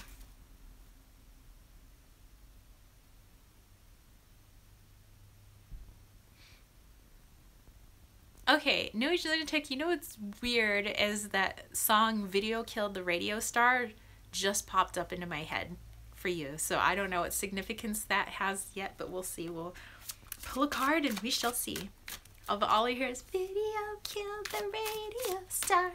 Video Killed the Radio Star. Oh, okay. Your card literally just popped up. Okay, New Age Lunatic, I got the 9 of Pentacles. You go, girl. So, yes, Bella Lacrone, I will get to you as well. So what I'm getting, you know, the whole Video Killed the Radio Star is that there's always someone coming up or something new coming up. There's always something new that takes over for the old, or in place of the old. And it seems like you're coming into a time where you're replacing some old stuff. Like, how do I want to put this? Not like I'm saying that you're you're gonna knock somebody off their throne, but more it's coming in so many mixed messages, and all I keep hearing is the Video Killed the Radio Star. But you're coming into a time where it's you, like you are the new thing. Sean said he just slammed the like button like a government agent in my face. That's awesome. But yeah, I get so much. I'm feeling a lot of like heat and positivity for you as well, New Age Lunatic, for you and the last person, that you're really like coming into this time where it's like you are in the spotlight right now. Like you're the one that's like, it's your turn. You know, you are replacing something that wasn't needed anymore. So you're kind of in the spotlight. People are looking to you for guidance, for help, you know, and not necessarily maybe in a job sense, but like friends and family, they're coming to you now because you've energetically come to this place where it's like out with the old, in with the new, and it suits you well right now. So I hope all of that made sense. But yes, 9 of Pence. I love it. I love it. I got some good vibes for you. All right, so Bella Lacroix is next. Excellent. Bella Lacroix, let's see what I get for you. I get absolutely makes sense. Oh, excellent. Okay, Bella Lacroix, I saw like it's either a crow or a raven. I'm more inclined to believe raven because it's not with its pack. Groot Allison, I'm in and out, but I'm loving the salve. I split the jar and keep some in the fridge as lip balm. Excellent! I'm so glad you like my lip salve. It's lip and body and all kinds of different salves. So I'm glad you like it. By the way, you guys, I do have my healing salves in my Etsy shop in case you guys want to pick one up. But yeah, I saw this raven like spreading its wings and then just hanging out on like, you know, like a phone wire, just chilling and then cawing. So it's like wings spread and then chill and caw a couple of times and then went silent. That's interesting. So look into the symbol for raven energy, raven medicine. Okay. So here we have the 5 of Pentacles.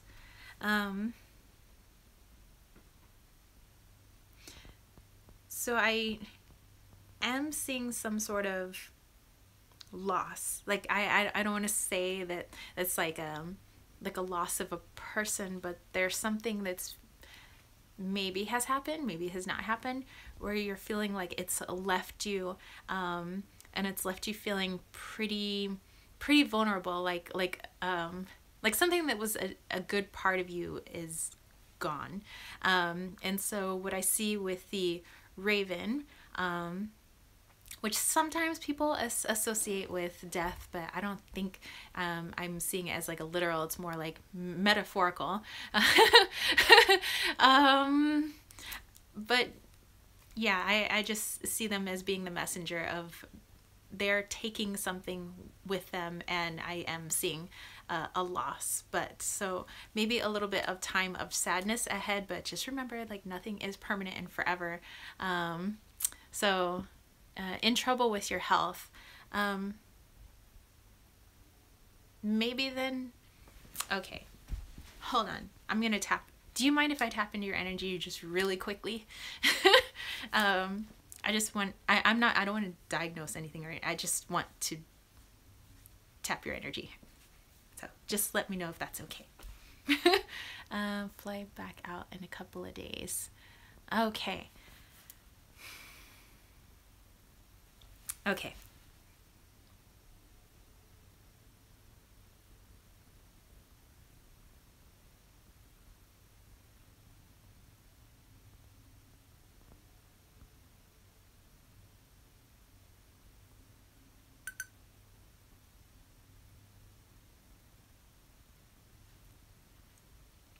Oh, Wendy's here. Hey, sorry, I'm tapping into one of my friend's energies on here really quick. I want to help her out.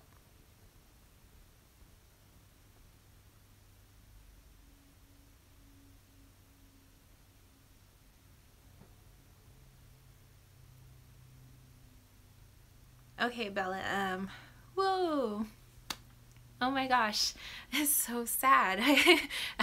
I feel your sadness. It bringing tears to my eyes. I felt it in my hips, up through my back, up into my shoulder blades. It's like this darkness. Like I'm not sure that's where the health issue is, but that's just where I'm seeing it.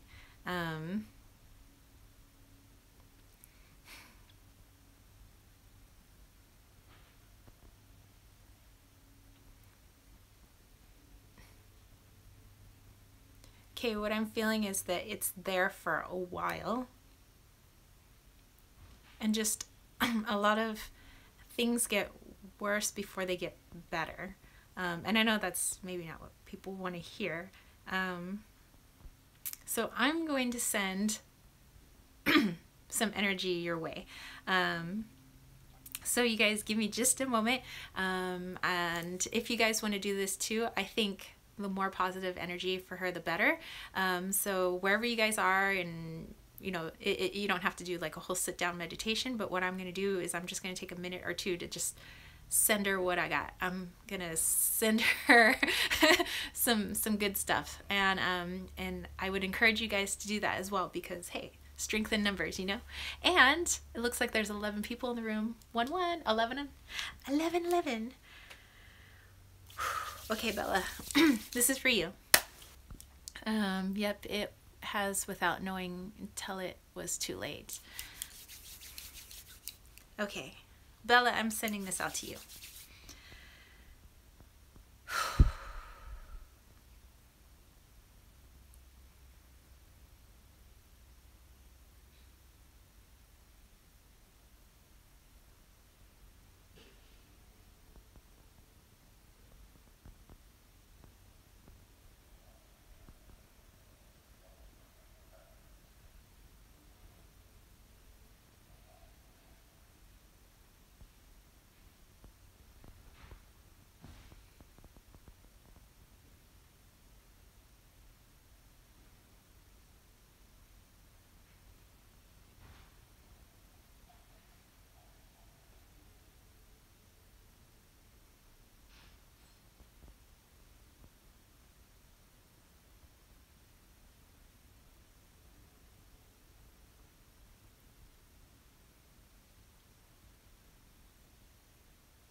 Okay. So yeah, just thought I'd send you some good stuff. So I'll be thinking of you. Didn't really want to tell people yet, but I should have known you would tap into it. So I hope you feel some good vibes on your end. Yes. So whew. Made me kind of emotional. I could really feel that. So yeah, lots of love your way, Bella. Sean is next and the last on my list. All right, so Sean.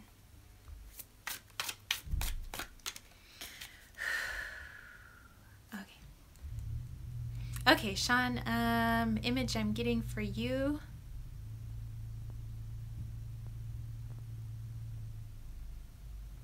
is a blue jay. So seeing a little blue jay hopping around. Not familiar with blue jay energy, you might want to look that up. We don't really have blue jays in my neck of the woods.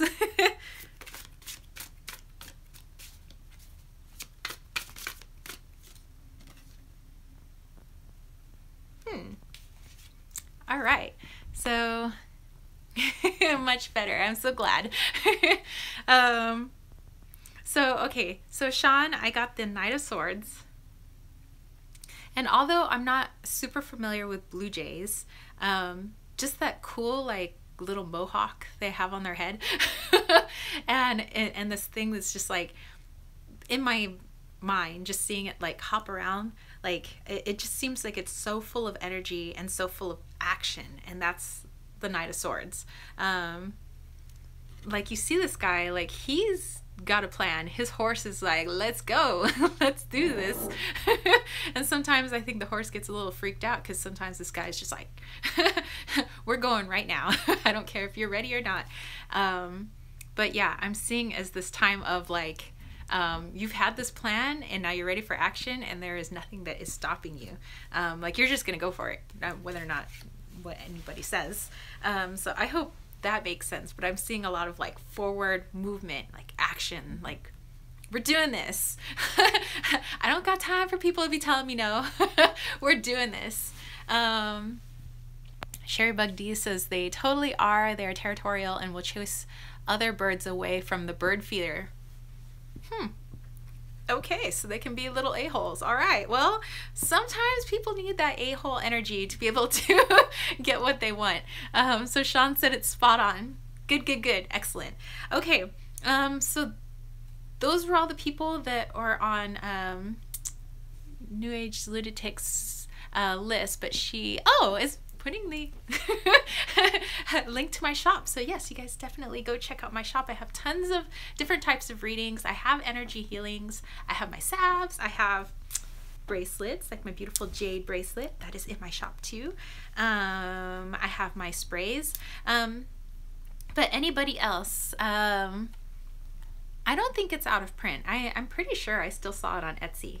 Yeah, so, and it comes from Russia, so it takes a little while to get here. So that's, you know, the back's in Russian, and doesn't really come with a little white book. It comes with a paper, but I think it was mostly in Russian, so I just kind of put it off to the side.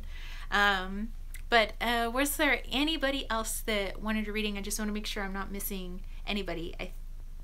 I think Green Oil Green Oil was in here, Green Owl. And I'm not sure if she asked for a reading or if anybody else did. So like just, oh, Wendy. Okay, Wendy. The doctor bills are wiping out.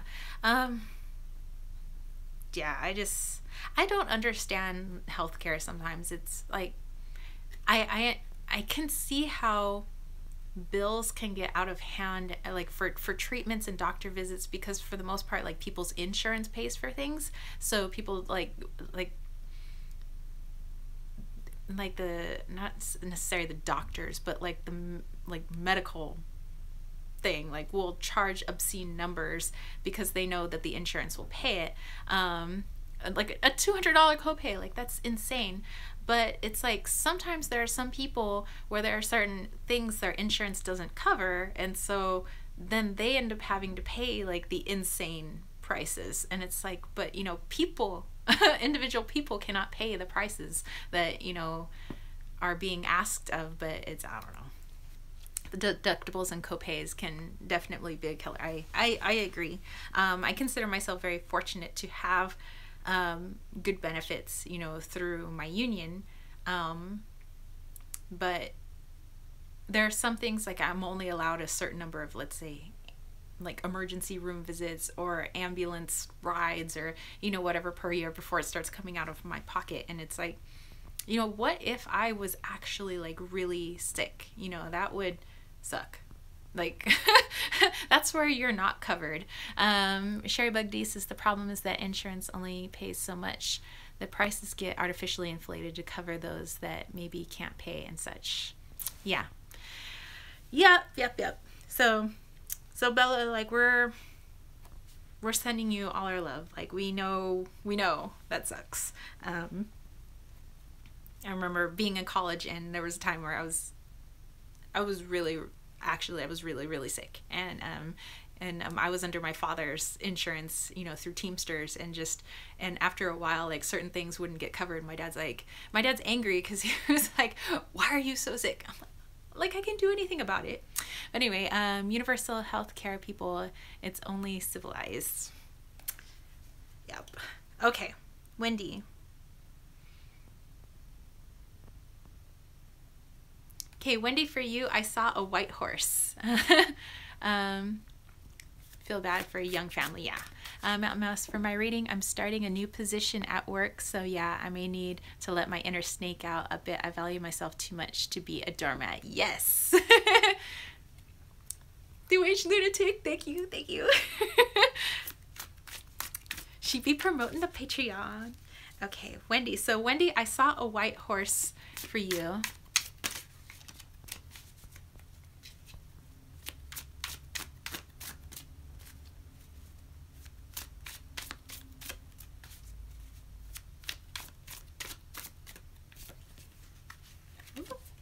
And then this is your card. Okay. Okay. I got you. Hey, Aretha! What's up? So Wendy, I have the Eight of Swords. So it feels like there's some anxieties coming up over something. However, by seeing the white horse, I see the white horse as spirit. That there are your spirit guides, people on the other side, animals, energy, whatever you want to call it, is trying to guide you in the right direction. So where you're maybe lost in your own mind of like, oh my gosh, what about this? And then it's like, what about this? And what about this? And I just have the goosebumps right now because I think I actually feel the spirits that are with you. Not scary, by the way. They're loving, totally loving. They just, they want to help get you out of your head. They want you to see that maybe it's not as bad as you're freaking out about. You know, it's not that bad. And that maybe you just should look at it from a different point of view. And maybe there's some things that there's no point in worrying about because there's nothing you can do about it. So like, don't waste the energy on it. But it seems like they're trying to guide you out of this like tangled web of an anxiety. And they're like, hey, like, look over here, like, look at this, this is positive, like, this is cool, like, look over here. So that you might be seeing, I don't know if you've been seeing like horse imagery or something with white horses, but it seems like they're trying to let you know that, hey, there's people over here, they're trying to help you out. Yeah, sure, no problem, Rita. So yeah, I hope that resonates with you, but you have a lot of help on the other side. I mean, we all do, but they come and try to make themselves known when we really need them. And it seems like you need them right now. And they're trying to say like, look over here, like get your head out of there and like, come here, like, look here. It's gonna be okay. We just need to get you out of your brain forest. You just are a little lost in the brain forest right now. And we're gonna guide you to the right way. So, or in the right direction. So Wendy, I hope that makes sense. Okay. Struggling with depression. Yeah, so, but you know, your guides are with you, you know, all the time. So, you know, sometimes, you know, especially with, you know, clinical depression and anxieties, we do get trapped up there. And there was a time, you know, that I had clinical depression as well, you know, when I was in college. So I do know that feeling of being trapped in my own mind, and that's like the worst prison you could ever be in. It was so hard for me to see anything outside of myself, you know, because I was so much in here, and it's like, you know, and inside myself instead of opening up. But I knew that there were signs. I just was maybe almost ignoring them. There were signs and symbols that were like, look over here, look over here. So it seems like what, you know, similar thing was happening to me as well, but same thing for you, is they're just trying to help you through what you're going through. And so you got peeps on the other side, and that's always good. Okay, New Age Lunatic said, oh, one last link. She's putting the link to my newsletter so that you can sign up and get some magical kitty goodness in your inbox. Thank you. Yes. I'm going to be actually putting out the March newsletter soon on the 1st. So I always put my my new like like the March reading, or the monthly readings and the monthly newsletters are always put out on the 1st. Sean says, I feel you, Wendy. I've been struggling with it and it's a hard road, but you can eventually climb out of that mountain. Yes. So yes, Wendy, we are sending you lots of love as well. And at the end of this, I will definitely do a general, just all around healing for all of you guys, because who doesn't need a little healing? We all have our things that we're going through, and I think that everybody deserves a little bit of love.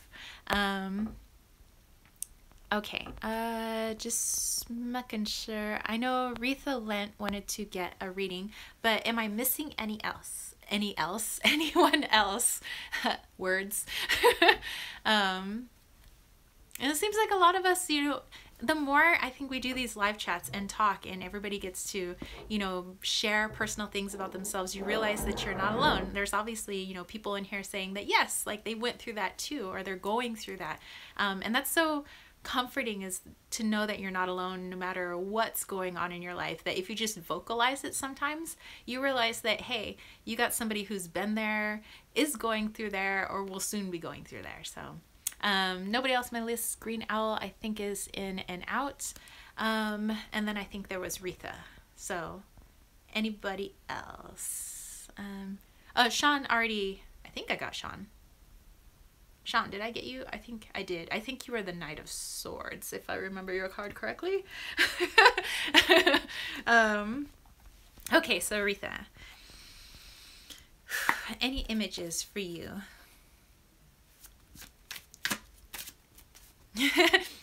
I got you, babe.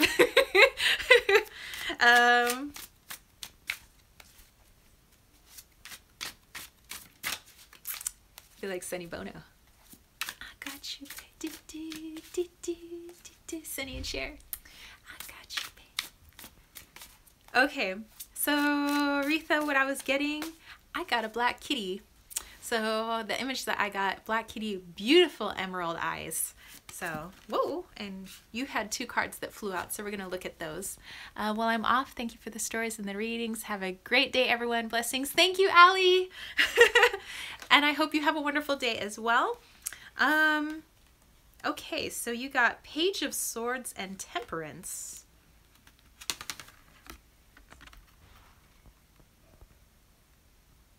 Okay. So what I'm getting for you, as I'm seeing this little boy, first of all, carrying this sword that's way too big for him. So it seems like you're starting off on this new venture.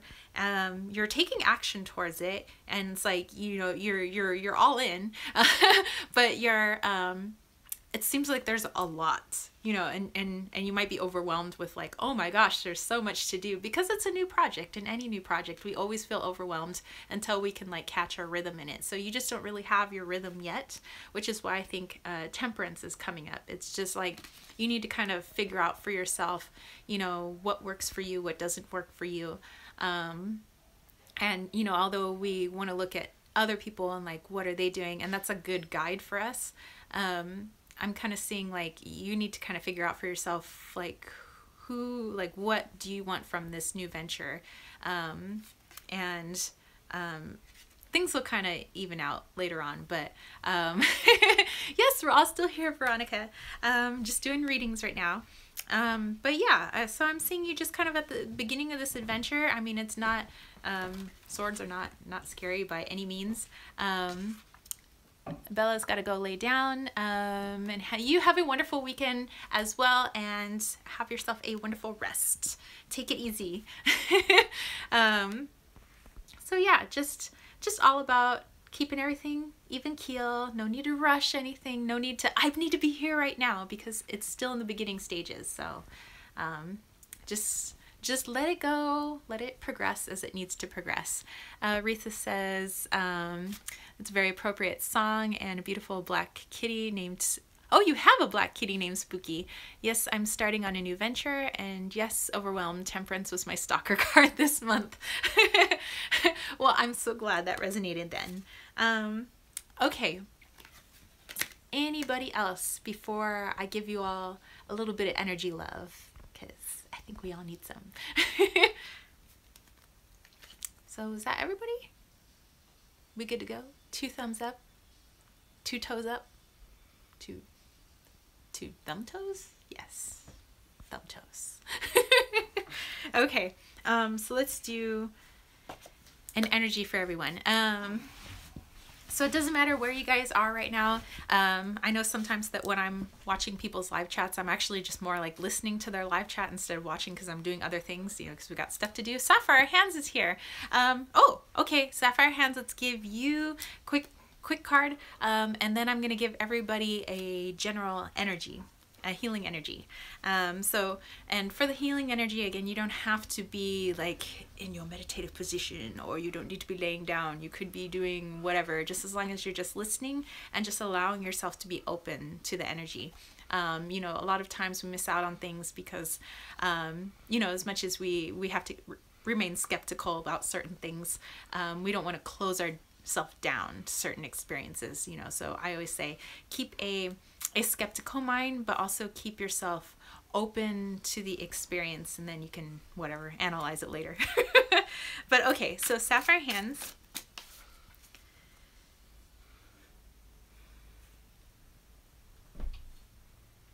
Okay, Sapphire Hands, I got the image of, and I think I saw this in a drawing somewhere, maybe it was on Instagram or whatever, but the image that stands out, it's a little white kitty with the little, like the crescent moon on its forehead, and like opal eyes, but like it's a sketch in my mind.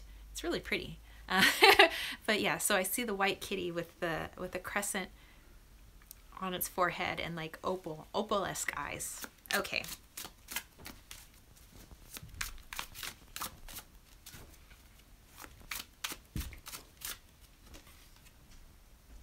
Ooh.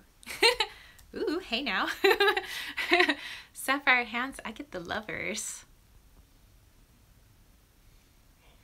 Okay, so if I put together the kitty, the moon, the Lovers, Gemini, I know that because I'm Gemini. It's this like together as one, and you know, cats, for the most part, you know, when people are attributing a gender to a certain animal, even though, you know, cats can be boys or girls, people often see the cat is feminine. They see the moon, and here I see it as the crescent, more like a growing, so I see it as the like waxing, and they see the moon as very feminine. So, and here you have this very feminine looking female in the Lovers card. So it seems like it's saying it's right now is a really good time to just let yourself be all girl. Just, you know, and I know that may sound weird, but like for me, it took me probably up until 5 or 6 years ago where I was like okay to be feminine, you know, because I grew up, my dad actually like wanted a son first, you know, so he was not happy till he got his son. So I was raised as a boy. I was raised to be very masculine. Everything I did, I was upset because I couldn't always be in this like masculine energy, and so so it was very freeing to finally be like okay to sometimes be masculine, sometimes be feminine, you know, and I can be a girly girl, but I can also wear shirts that say don't worry, I'm a ninja. You know, so I'm seeing that it's okay right now for you to be as girly as you want to be, and if you want to let somebody else take the reins for a while, it's like it's okay, like you you be all girl right now, and that's okay if you just want to be like super girly, like saccharine, like pink, however girly you want to be, like Elle Woods from what you call it, that one movie where she's like totally pink, like that's okay. So yeah, I hope that resonates. You go be as girly as you want right now, and that's okay. That's not a bad thing. Okay. Let's settle in for this energy. So if you don't want to receive the energy, that's fine. You know, just I'm just putting the intention out there that everybody yeah, I think that's a fun reading. Sherry Bug D. But Oh, good, good. I'm glad that resonates. If you don't wish to receive the healing, that's fine. I'm just putting my intention that those that wish to receive it will receive it. Again, just allow yourselves to remain open. It doesn't matter what you guys are doing right now. You don't need to be like meditating all lotus position.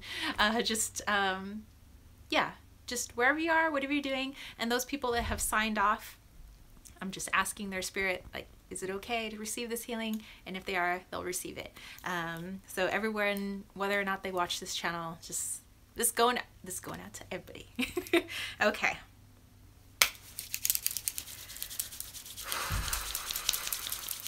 Okay.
All right. Woo! That one was awesome. I always see so much chirpy stuff when I'm sending you guys healing energy. And I like that I have my guy Wolfpaw, who helps guide me, and he tells me exactly where to pull from to send you guys energy. But it started off as a very purple energy, then turning into a very white light, ending into a big burst of electricity that seemed like, and I always say it looks like an X-Men where Professor X could see all of the X-Men. It's like I could see everybody everywhere, and then just seeing them all connected through this energy. Sherry Buck says her hands always tingle. Veronica said hers did too. You guys are very welcome. I hope that fills you guys with some good times and goodness and lots of light. And remember that, you know, when people say that they're all about, oh, Nandora's back from dinner and I'm going into lunch soon. That, you know, we're, oh, thank you. The people who say, you know, love and light and they're giving light, it's not that we fear the darkness. It's that we're trying to cast light into the shadows so that we can heal things, bring things to the surface. So that's how I always see, you know, somebody who's a light worker or they're sending love and light to people, is that we send light into those shadows of ourselves, shadows of others, so that they can then see them more clearly, so that I could see them more clearly, and so things can be healed, because that's the only way they can be healed, is that we got to see them first. So I am truly sending you guys lots of love and light. I hope that helped everybody. And Sherry Bug says that would be a perfect tagline. It would be. Yeah. And I thank New Age Lunatic, who is just over there like my awesome promoter, just promoting everything I have. I'm so grateful for you and Sapphire Hands, my two peeps that come to help me out on this channel, and all of you guys that come and watch this channel, hang out with me. She said, thank you for sharing your awesome stories. Have a fab weekend. Yes, and much love to everyone as well. I get a lot of enjoyment out of doing these live chats. Oh, which by the way, now that I'm in track season, you guys know that I coach the high school track team. We're officially starting our meets next week. So we have track meets on Thursdays and Saturdays, which means that I won't be able to do my live chats on Saturdays, but I was thinking of maybe doing them Sunday mornings, if you guys would be cool with that. So I'm trying to figure out like either Friday night or Sunday morning. I would love to connect, because I don't want to stop doing my live chats. Like this is like my outlet. Like I love doing live chats. I love talking to you guys. I love hearing your feedback and sometimes hearing your guys' stories. Like sometimes you guys help me go off on tangents, and that's totally awesome. So yeah, so just starting next week, I'll try to figure out if I want to start doing these Sunday. Okay, sounds like Sunday. Yeah, they'll probably be then on Sunday mornings instead of my Saturday mornings. So yeah, I will still do my live chats. I will try to do a video and post it to YouTube just so that I let everybody know, hey, we're moving to Sundays. Targets are scary math. Sunday would be great. Okay. Super Soul Sunday. Yes. Super Soul Sundays. That's what we're gonna do. But yeah, I'll just put a little video of like, hey, everybody that missed the live chat, we're moving to Sundays in case you do want to catch the live chat, and I'll put that on my Instagram as well. Miss them on Sundays if they are early. I'm going to try to do them around the same time, so like 9-10-ish. You know, and if you miss it, you know, we'll have the playbacks. If we end up towards the end of the season, we won't have so many Saturday track meets, so I will probably be able to start moving it back to Saturdays. Sundays are a great way to start the new week. That's a good way of looking at it. I like that. So yeah, I will then start catching you guys on Sundays, and then as the season starts drawing to a close, which will be around the end of May, mid-May to, actually, yeah, May to early June, I will be back on Saturdays, and then school will be out, track season will be out, and oh my gosh, I'm gonna be full on Kittens, Weights, and Tarot. That's gonna be, oh my gosh, I'm so nervous about that, you guys. But I really do trust in the universe that it's all gonna work out, and I will be able to do all the things that I've had planned in my mind. And these were things that I've had planned, like all these workshops and seminars and classes that I want to create for you guys. And I was coming up with these before I actually even started Kittens, Weights, and Tarot, and I didn't really know what those thoughts were that I were having, and so now I know what they're connected to, so I have complete confidence. I'm like, yes, universe, you just keep guiding me, and I'll just keep trying to help as many people as I can. Do I use cedar? Yes, I do. I have a little bit of cedar. I had to get it, I mean, I guess we could buy a little bit of cedar wood here, but there's not a lot of like cedar in my area. Oh, what cat do I have? I have little Wally Walito. He is a Seal Point Siamese.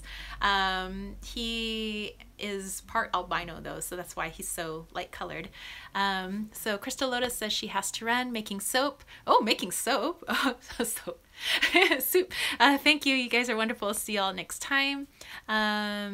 Letha Rent says you got this. I'm excited to see what you will bring. You are, oh, thank you. Ooh, you have a Balinese.